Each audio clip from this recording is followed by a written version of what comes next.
And we'll talk about that some, I think, next week, the initiations. And they had orders and steps, kind of like what the Freemasons do. You come in on the bottom, you go through degrees, and you're initiated in every degree as things progress on. You get greater knowledge, you greater understanding of what's going on, and you just climb the ladder. So this secret order was formed, and it spread out among the people. It went on through history until we get to the book of Daniel. Familiar with the book of Daniel? The Babylonian Empire, Nebuchadnezzar.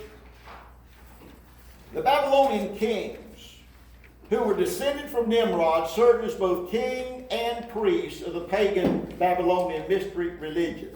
As priests, they bore the title Pontifex Maximus. Remember that. It's coming back to you. It means supreme pathfinder, bridge maker, representing the path or connection between this life and the next. They ruled upon the throne of Satan, which is the throne of Nimrod, as the hidden God. Nimrod was the manifestation in the flesh of this God. But there was a God that was a hidden God behind him. And everybody wanted to know who that was. But Nimrod says, it's a secret, I can't tell you.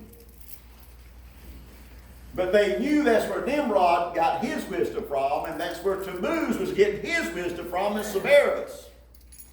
So it winds up in Babylon. It has continued on in history. This thing has grown, and it has always been there. Does anybody remember in Daniel chapter 5, the big party that Belshazzar threw? In 1,000 was lords, and man, they had the harlots there. They were throwing a get down, throw down party. I mean, that time they really got all good and drunk. Belshazzar has this bright idea. He tells the servants, he said, go over to the storeroom and get those gold and silver vessels that when my father Nebuchadnezzar brought those Jews over here and he plundered the temple and he got the holy utensils, the cups and the vessels and all of this stuff, bring that stuff over here because we're going to drink wine and liquor out of that. And they went and got it. Now, what they were doing there that night, this wasn't just some drunk party like, two rednecks having out on a Saturday night. This was a ritual where they were worshiping Satan through the religion of Nimrod, Semiramis, and Tammuz. The priests were there, the soothsayers, the astrologers, and the wise men. See, these are all different orders of who knows what. Various degrees of smarts in the mystery religions. This is what they taught Daniel, Shadrach, Meshach, and Abednego when they got there. But they was like, man, we don't want this. They held on to God. Right. This is who wanted to throw them into the fiery furnace. Right. This group. And whenever they did that, Belshazzar sitting up there and he said, boy, it's good to drink out of these vessels. And he saw a hand and started writing on the plaster of the palace wall. He didn't understand. He called all of his wise men together, all the priests, everybody said, what does this mean? They said, we don't have a clue. We've never seen anything like that before. And he's all distraught. And his wife says, hey, call Daniel. Remember what he did whenever your daddy had that dream? He told him everything. He said, this guy has got it. And Daniel was sent for. Daniel came in. He said, yeah, I recognize that. That's my father's handwriting. Sure is. Tell you exactly what it means. It means that God has took the kingdom from you because you desecrated that which was supposed to be used in the service of Jehovah, and you brought it over into the service of Satan. And God didn't like it. And God's going to show you that He gave you this kingdom and He'll rip it away from you this very night. And that's exactly what happened. That night, His kingdom was taken from Him by the Persians. Wow. Well, when this happened, all the Babylonian priests, they revolted, they fled from Persia. The Persians put them out of their kingdom. The Persians did have enough sense to say, hey, we don't want you here. And they fled, and they went from Babylon to a place called Pergamos, which is in western Turkey. And when they went to Pergamos, they set up their kingdom there. They had a very elaborate temple. They had a huge library of occultic books. That was the very place where they set up and they moved headquarters from Babylon and moved it to Pergamos. Remember in the book of Revelation, chapter 2, verse number 13, the Pergamon church? Jesus said, I know thy works and where you live, even where Satan's seat is. They killed Antipas, he was one of the Lord's martyrs. He preached against that junk, and they killed him right there at the altar. They had an elaborate medical facility there. And the symbol for their medical facility was a pole with two stakes wrapped around it. You're kidding. Oh my goodness, that's still today. Oh wow. There's a lot of symbolism that you will find in a lot of things. Wow. Let me tell you something about the tree of knowledge of good and evil. It's not just a tree that says, hey, I know good and know bad now. I know what's good and holy, I know what's evil. That's not exactly what it's talking about. It means, when you read the original Hebrew, it says knowledge that is good, but used for evil purposes. We're going to find out in time that all of this wonderful medical science that's doing such a wonderful job for us is in the back room doing a lot of things that's going to kill us. That's right. Yeah. It's good, but used for an evil purpose. And this is the earmark of what Satan does. How many believe that there's demons show up for every service? Oh, yes. Come on. Do they come in and say, well, they have a demon. I'm coming after you today. Get behind me. They come in and they want to operate in the church. That's right. That's where they really want to operate. Come on. It's kind of like this. If you wanted to run a chop shop, what would you do? Would you go rent a building and say, local chop shop? All car thieves can bring your goods here and we'll chop them up and send them all over the world to thieves everywhere. We'll all get rich. You'll be in jail before you ever got the first car. That's right. So what do? You set up a legitimate That's right. car shop. Legitimate customers. Legitimate mechanics. It's all above board. Those mechanics in the front have no idea what the mechanics in the back are doing. That's right. Come The on. people that bring their cars in to get them worked on, they have no idea what's going on in the back room. That's right. And so the honest people coming in the front door getting a good service. But you've got the crooks coming around through the back alley bringing their stuff and their goods in, and they're chopping it up and they're shipping it out, and nobody in the front knows what's going on in the back. That's right. That's the way the devil operates. He operates, he doesn't have a sign saying, hey, come see the devil. He wants to operate in the church. Come on. And I'll tell you this too.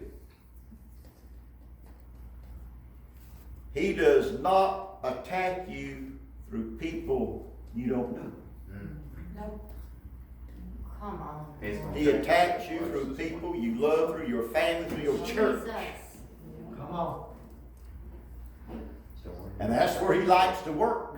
Yes, it is. Come on. And he wants to get you upset with your church and your pastor Come on. so that you just don't quit. That's right. Or you going to go somewhere else. Come on. And keep you jumping and hopping from place to place, and you never put down roots and never have a foundation. Oh, wow. Good. Oh, Jesus. Thank you, Lord. Preach. Yes, Lord. He operates in legitimate places that do good things. The whole time he's using that for a front. Keep that in mind because we're going to name some of them places in future lessons. In I don't get run out of town before then. Thank you, Lord. Bless him. Bless him. Take him, Lord God. When Belshazzar died in 539 BC, Persian Emperor Cyrus, he kicked out the Babylonians and their religion. They went to Pergamum. They set up their kingdom there. They ruled and they reigned. And then, in 133 BC, Attalus III, he was the last Babylonian king priest to rule in Pergamum. And when he died, he was the head of this system, Nimrodic system. He was the king priest of this system. And he willed this title and all of its rights and powers to the Roman Empire. Things that, what does that mean? It's the same thing whenever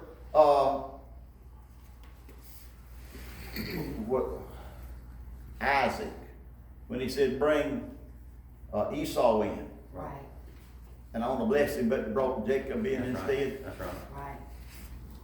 right. It's where they passed down the blessing through the Jews, the blessing of God. He passed this title, this satanic title with all of its rights and privileges and authorities to the Roman government. Well, the Roman government said, they don't care nothing about this. So it sit there. And the Roman government, if you do a little historical research, will find that it was just a group of people that just spinning their wheels and not getting off the ground, not doing anything, until a guy by the name of Julius Caesar came by. And he said, hey, I want to be a king. And he took up the title of Pontifex Maximus. And he became the emperor of Rome. And he built an empire like this world has never, ever seen. Now, just by taking up this title, it put him in the position of the greatest emperor of the Roman Empire. The Roman Empire, they took over the world, the known world. An explosion. This was the empire and the force that was operating in the world when Jesus was born.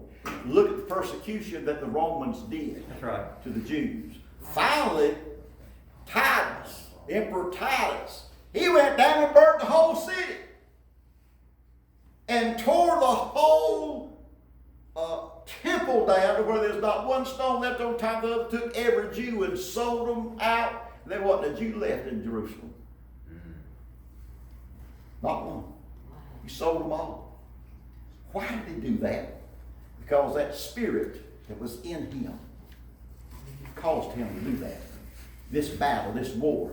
Now, whenever Julius Caesar took that title on, he was known, and they preached in the Roman Empire that the golden age is about to dawn. They looked at Julius Caesar as the Messiah. They worshiped him as God, as they did all their emperors. What they call emperor worship, because the emperors became the Babylonian mysteries religious king priest as well as the Caesar of the Roman Empire. Follow what I'm saying? Right. If I bog you down somewhere and you miss something, You said, throw your hand up. you said Pontifex Maximus on the first sheet. It meant, what did it? That is the title. Supreme Pathfinder. That is the title of the Babylonian mysteries religious head. Gotcha. The head man. Pontifex Maximus.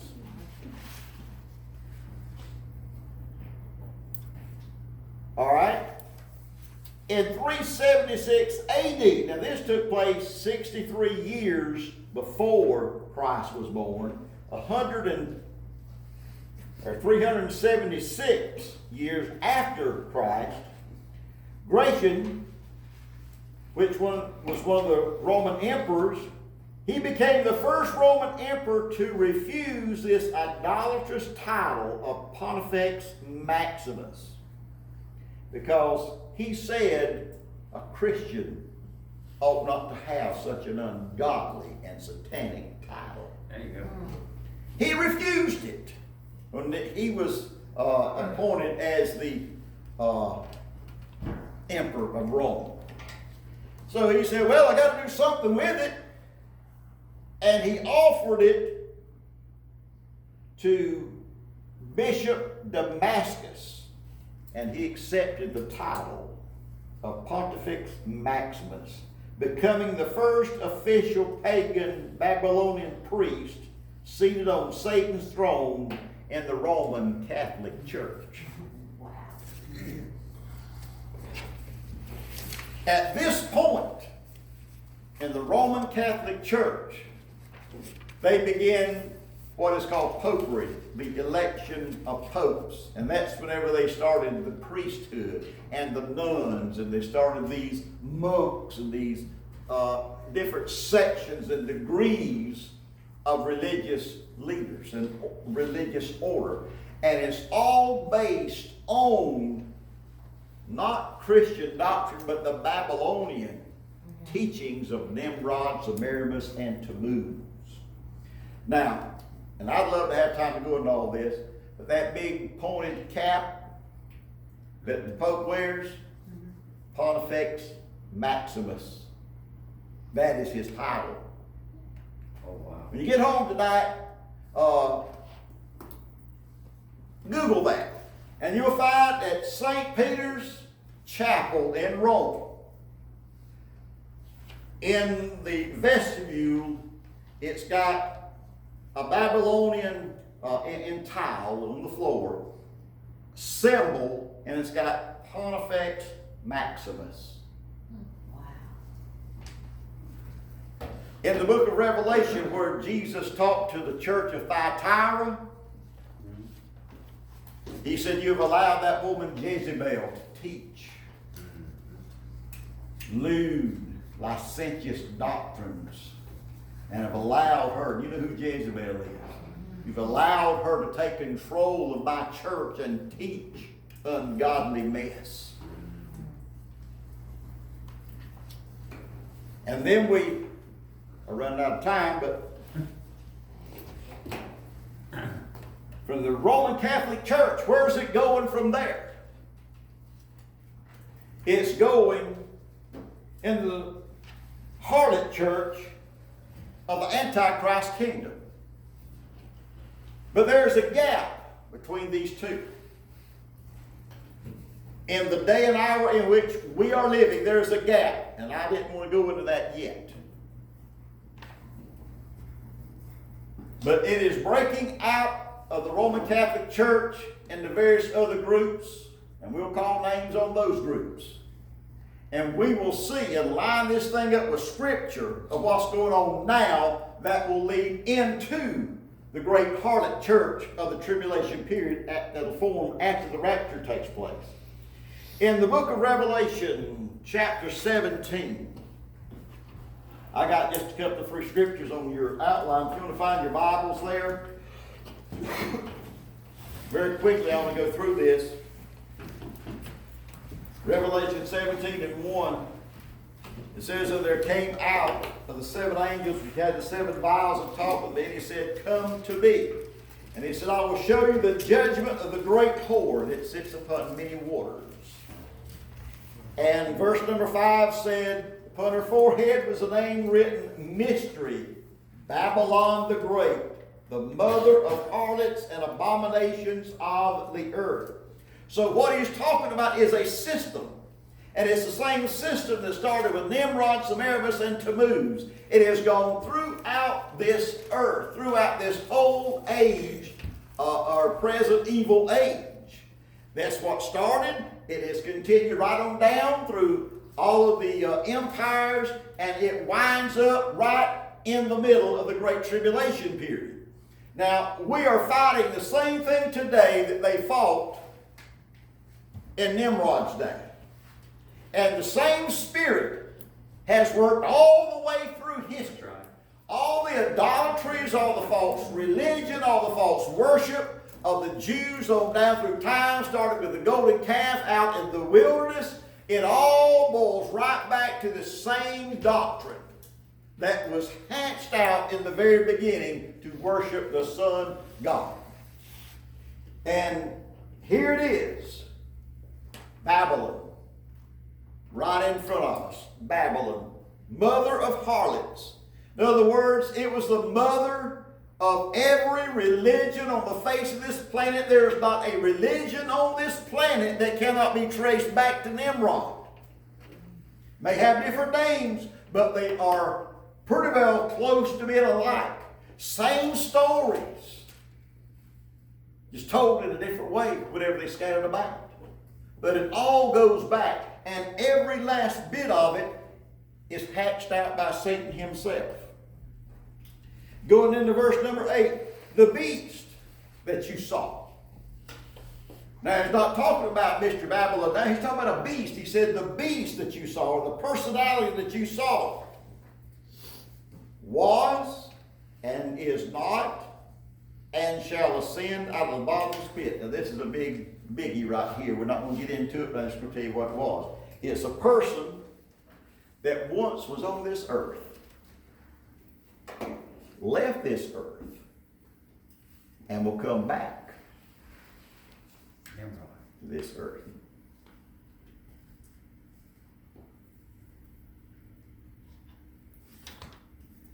Now that's a mystery. That's a mystery. There's some that fit that bill. Think about this one. I wouldn't build a doctrine on this, but it's interesting. It's interesting. Jesus looked at Judas and said, I've chosen all of you, and one of you is a devil. Now remember, in the King James, a lot of different words that come out the same word in English. He used the word diabolus, and the word diabolus only does not describe a demon spirit. It doesn't describe anything but Satan himself. It is a personal identification name for Satan himself.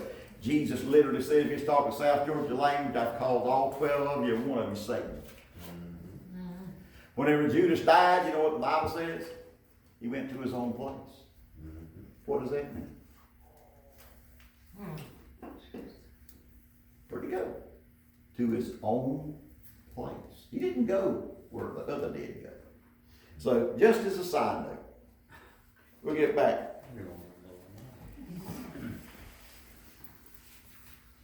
All right, verse number 9. Here's the mind that has wisdom. This is what I want you to get tonight.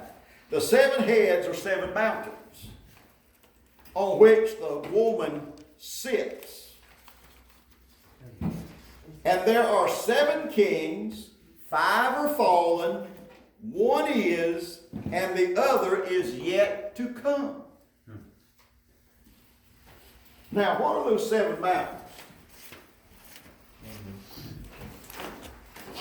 We're talking about a system here that started with Nimrod and carried right on down through history.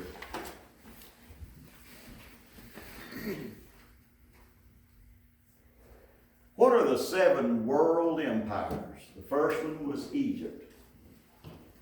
What did they do? Tried to kill Moses.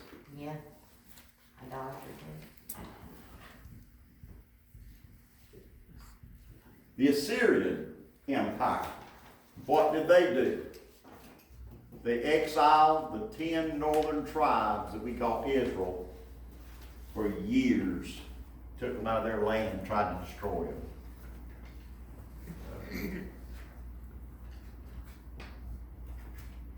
The Babylonian Empire, what did they do? They took Judah, the other 2 tribes, makes the 12 tribes of Israel, and held them for 70 years and tried to take men like Daniel, Shadrach, Meshach, and Abednego and tried their best to introduce this religion to them, but they refused it. Then they tried to put Daniel in the lion's den, but the lions wouldn't eat him. They tried to burn the 3 Hebrew boys, but they wouldn't burn. Finally, God just got rid of them. Then we have the Persian Empire.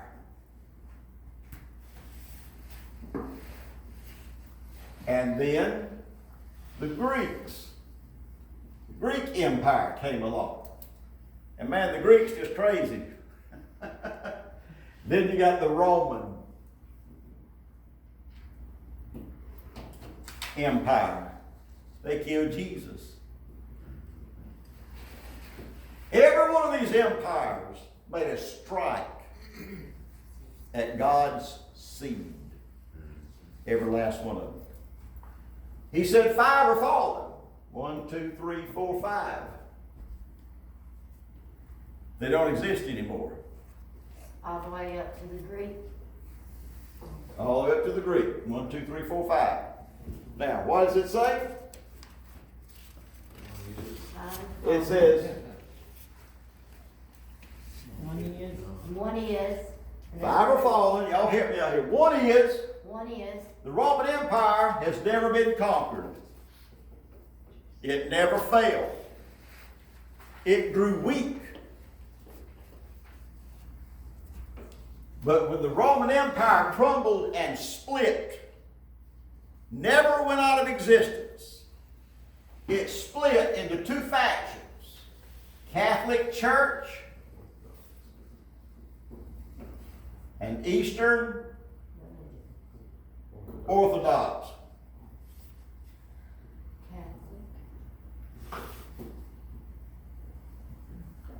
Pope took the title. The Pope has the title of the Roman Empire. He is the Roman Emperor. So the Roman Empire still is. And it said there is one to come. Is that what it says? What's the next thing? One is? And the other is not yet come. Not yet come. In Daniel's vision of the Colossus, the Roman Empire, here's the head of gold, arms, chest of gold, and then you got the belly, then you got the 2 legs that come down, and they have feet on them, and they all have 10 toes, or each has 5 toes. These 2 legs split. One of these legs was the Catholic Church, the other was the Eastern Orthodox Church. So see, the Roman Empire is still in effect. But these 10 toes are going to be the 10 kings that will make a league with the Antichrist in the tribulation. And this will be the Antichrist kingdom. It will be their kingdom, and when they give their power to the beast, what's the next thing it says? And when you come, When it's yet to come, and he must a short time. continue a short time. Right here. This will be the Antichrist kingdom. It'll last a short time, it says. 3.5 years. These others last hundreds of years.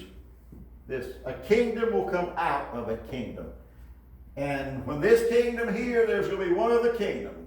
It's going to be a big, big mountain. It's going to be a big old stone. It's going to fall on these 10 toes and crush it like chaff in the wind. Woo, praise the Lord. This is the stone kingdom, which is the millennial kingdom of Jesus Christ. This is the coming of Jesus right here. And he will destroy, if you read on down, you'll find that these 10 kings right here will destroy this Babylonian system. Why will they destroy this Babylonian system? Because this Babylonian system has controlled all these kings. And these kings right here are going to destroy her. God will put it in their heart to destroy them. If you read chapter 17, you'll find that. Why? I'll get to you in just a second to finish this thought. So when the Antichrist comes, that's when this Babylonian system will utterly be destroyed, and there will be no other religion on this planet but one. And the hidden God will reveal himself. And he'll say, I am the hidden God. I am the Messiah that you have all looked for.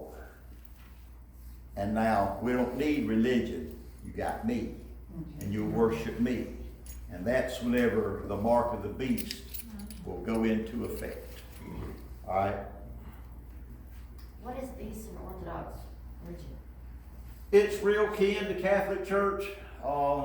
It's a lot of your Lutheran, Episcopal. They have a lot of, what do you call it? Can you think of the word I want to use? Structure. A lot of structure, a lot of symbolism in it. A lot of, like the Catholic Church, you go to it, you're like, what in the world are they doing? It's worse than the Pentecostal church, I figured out. That's pagan, the thing about that. Yeah, Episcopalian. But Okay.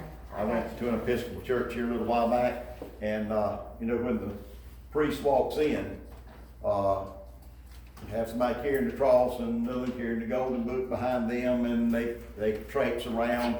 And one thing that I noticed, a lot of candles everywhere, candles everywhere. Wow, I've never seen it. You know why you have candles? Sun God, Sun God. God of light. Oh, wow. This mystery religion has been in every one of these empires. It is in the Catholic Church, which they say is the embodiment of the Christian religion. This same system is in a lot of Protestant churches. Let me say this. I'm just going to throw this at you. Wasn't going to say anything about it tonight. I'll say more about it. When is the time that everybody comes to church? What, 2 times of the year? Easter. Easter and Christmas. My, my, my. Jesus was not born on December the 25th. He was born sometime in April. That's right. You know what December 25th is? It's the day that Semiramis said that Nimrod come back to life. Oh, my goodness. And she got impregnated with Tammuz. Oh, Uh-oh. Uh-oh. my goodness. That's blown my mind. So we can't celebrate Christmas no more. No, that's not what I'm saying. You sure made everybody go, huh? Easter Wow. actually comes from the word Ishtar, which, what does Easter eggs have to do with Jesus? If you read in the book of Acts, it says after Easter. They had never established Easter as a Christian holiday. That was a pagan celebration, Easter was, where they hid the Ishtar eggs. Thank you, brother. And whenever, I'm like, woohoo. and we're going to go through the 7 stages of the churches that Jesus prophesied in the book of Revelation. You'll see all this so plain and so clear. The 2nd century church was persecuted. The church of Pergamos was persecuted. They about killed every Christian there was. And Constantine, he made Christianity the state religion because he's trying to put the empire back together. It's trembling political, trying to put it back together. And what he did, he merged